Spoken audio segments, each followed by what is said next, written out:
Now, you might be good at giving feedback, but how are you at receiving feedback? I know that's a challenge for me and a lot of people I know.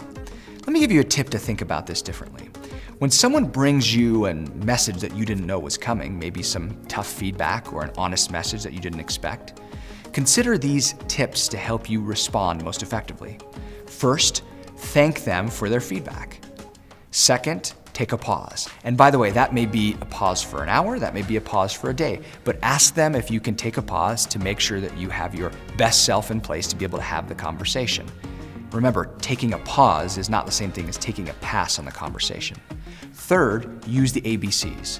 What I mean by ABCs is you can either agree to the concern they've shared or the feedback. You can decide to build, which means you agree with portions of it, but you want to add or share some additional perspective. Or you can compare. You can say something like, thank you for sharing that. I actually have a different experience and I have a different perspective. Do you mind if I share it?